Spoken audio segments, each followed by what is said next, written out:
Have you ever woken up in the morning after like some really crazy dreams and gone, what was that?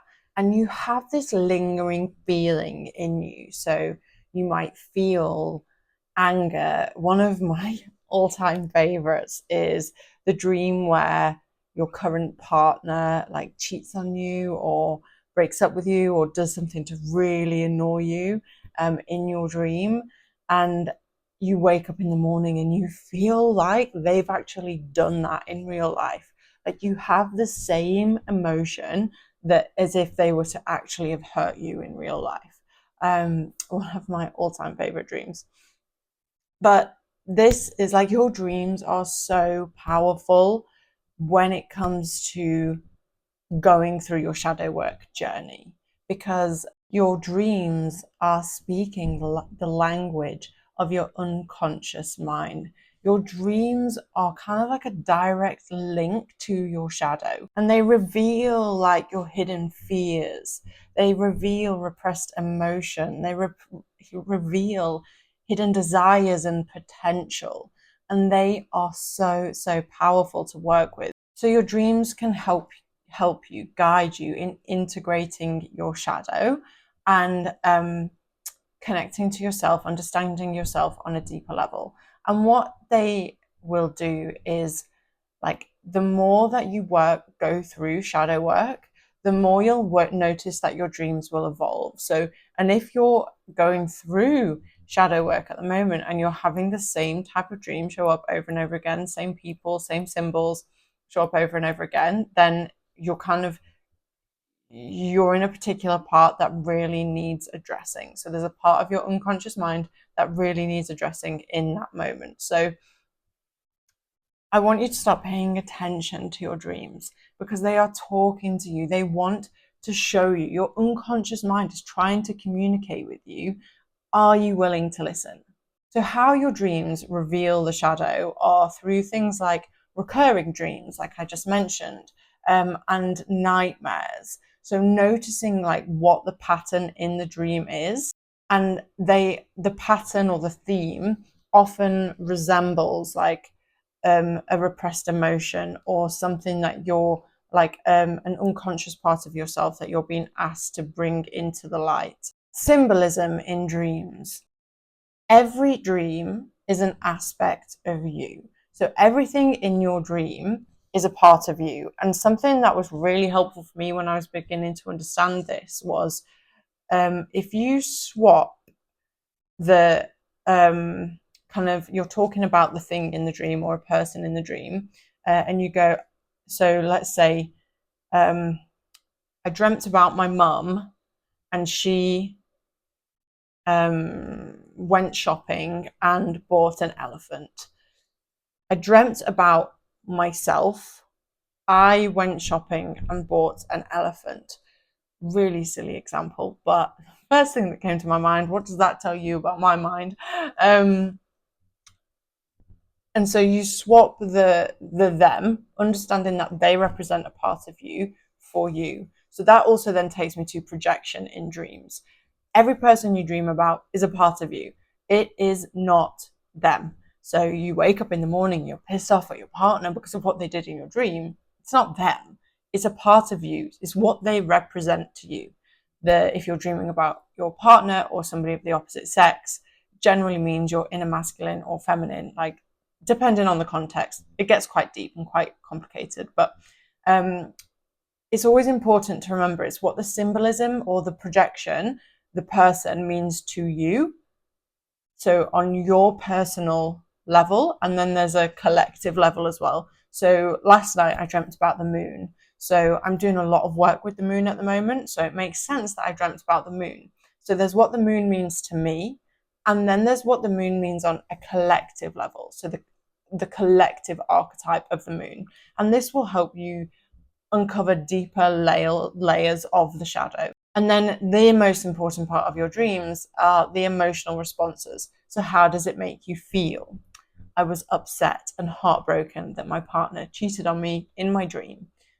That upset, heartbroken feeling is what you get to work with, because it might show where you feel heartbroken that there's an imbalance between you and the inner masculine or feminine, depending on your sex, gender, and the opposite sex that you're dreaming about.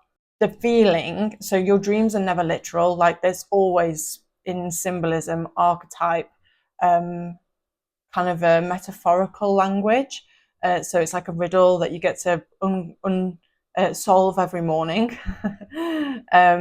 But the feeling is going to take you more to the direct, it's going to take you more directly to what you need to work with than probably the content of the dream. So really pay attention to the feelings. Practical tips for working with your dreams: keeping a dream journal. So just every morning, noting down the main symbols, the main archetypes, the main people, what they represent to you, the kind of the storyline, what happened, and the feelings that you had. And if it relates to anything that's going on in your daily life. Now, always follow your intuition when you're going through the interpretation. I have a shadow work and dream work bundle that you can have a look at in the link in the description. And there is an extensive guide on dream exploration in here and how it can help you with your shadow work journey. So if you're interested in that, check the link below.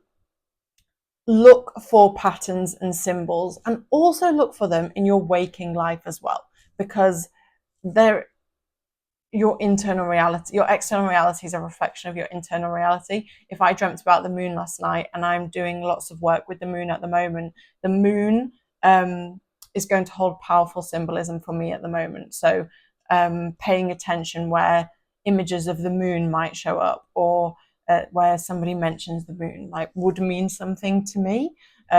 So paying attention, looking for the patterns and the symbols and the recurring themes, and like I say, seeing what they relate to in what you're working with in your life at the moment, challenges, desires, goals, dreams, like what you're facing. You can also do active imagination to re-enter a dream, to ask questions of archetypes in a dream, to communicate with your shadow. And what would you like me to know? What are you trying to show me? In a couple of weeks, I'm going to post an active imagination to help you with shadow work. And also in that bundle I just mentioned, there is an active imagination in there that you can do. Active imagination is extremely powerful to go.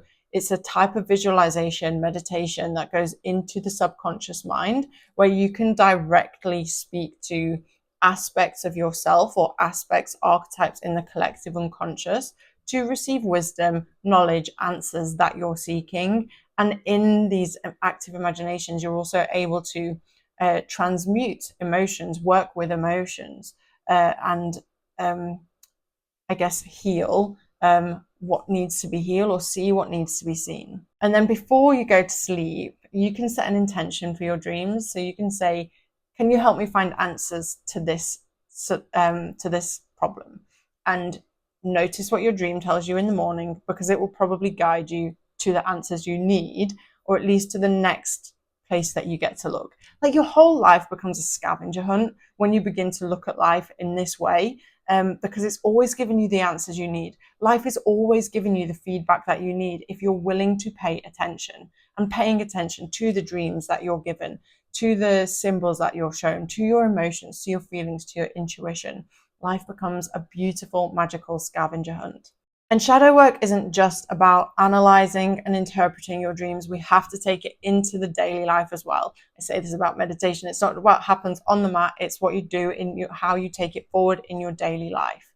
So if you're being given messages in your dreams, act on them in your waking life. This is where the change is going to happen. If your dreams bring up repressed emotion, how can you sit with and work with that repressed emotion? If the dream brings up a part of yourself that maybe you don't like, how can you bring in self-acceptance and self-love so that you can really, really embrace all of who you are? Because there is no, like, every emotion has light and dark. Every scenario has light and dark. Humans carry so much guilt and shame, and you will probably see a lot of that in your dreams. Allow yourself the love and compassion and acceptance to just be human. And being human is vast, it's magical, it's complex, it's paradoxical, but it is so powerful when you're able to accept yourself. You become whole, and this is the entire point of shadow work. And your dreams are probably one of the easiest places to get started on shadow work. Journaling, meditation, reflection will all help you integrate this into your daily life as well. Like, don't underestimate the power of the pen. Writing down what comes up, how you feel, what the messages might be, it will help you find answers that you're maybe not consciously aware of yet. Again, that's the point of shadow work. So I really, really encourage you to explore your unconscious mind through dreams. It is so powerful, it is so enlightening, and you begin to kind of create this magical relationship between yourself and your unconscious world. So you notice like what comes up. And there are different types of dreams as well. I'll just quickly touch on, like, you can have a personal shadow dream. So anything that's a nightmare, there's a monster, like that's generally a personal shadow dream.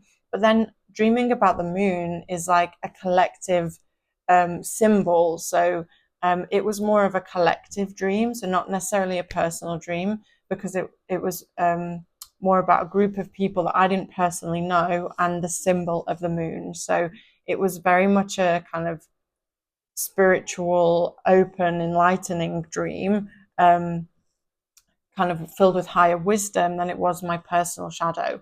And depending on what the dreams are at certain points of your life, you can see like where you are, like if you've integrated that part of your shadow, or maybe you need to look at it again, and maybe now you're seeking higher wisdom for something else, or you're receiving higher wisdom for something. So it's really, really powerful. Your dreams can tell you so much about your inner world. It's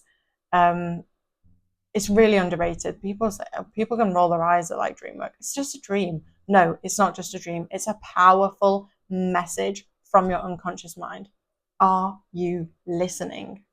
So some journal prompts, like I say, that shadow and dream work bundle has so many journal prompts for you to understand your unconscious mind and your dreams. But I have 2 journal prompts that you can start with right now. What are the recurring themes or symbols that appear in my dreams, and what might they represent? And then, how do those dreams make me feel? And how might those feelings kind of come up in my waking life? What might they be trying to show me? I hope that you enjoyed this video. I hope that this has helped you. If you have vivid dreams, if you don't dream but you want, like, okay, everybody dreams. Everybody dreams, it's just we don't always remember them. If you don't remember your dreams, ask your mind the night before, I want to remember my dream in the morning. It's a muscle that you can build. So you will begin to remember your dreams, even if and then keep taking notes, because they will begin to come through. So if you don't remember your dreams, you will remember your dreams. But also, if you like want to work with this powerful kind of messaging system your unconscious mind has, go for it. I highly, highly recommend.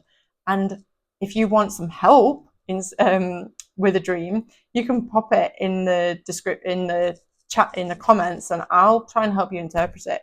Or if you have any questions, just drop them in there too. I hope that you enjoyed this. Have a beautiful day.